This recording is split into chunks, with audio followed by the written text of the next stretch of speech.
My name is Isabella Riem. I go by she, her pronouns, and I am a second-year zoology student studying in the Lyman Briggs College at Michigan State University. The underrepresented individual I chose was Alice Ball.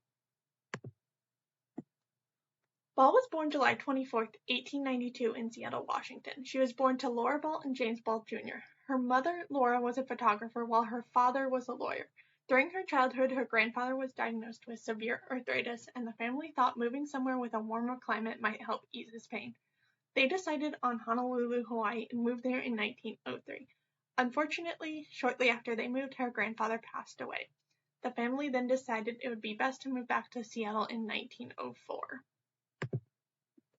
Apart from her brief year in Hawaii, Ball attended school in Seattle and graduated from Seattle High School in 1910.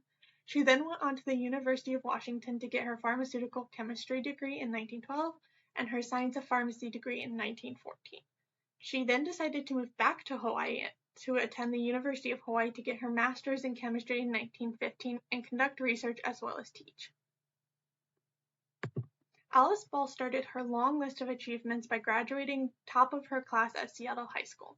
Because of this, she was offered many scholarships from universities including UC Berkeley and the University of Hawaii, where she chose to attend.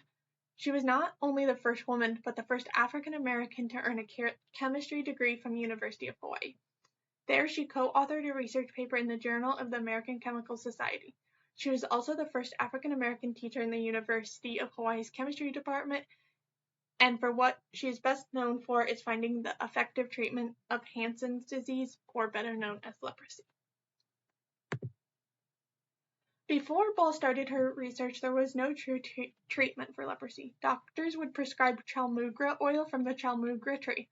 The patient would receive the oil via injection, ingestion, or topically. The oil formed large blisters under the skin, and if taken orally, the patient could not keep down the substance because of its bitter taste. In the end, this way of treatment was not effective.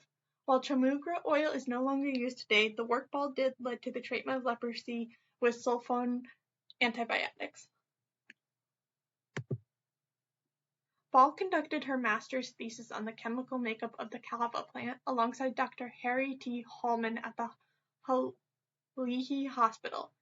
This research focused on an effective treatment of leprosy. As the only known but not effective treatment, chalmugra oil, Ball was able to make the oil injectable to make it a viable treatment. Now coined the Ball method, Ball had to make the oil injectable by separating the ester group of the compound to make it water-soluble, so it could take effect inside the body.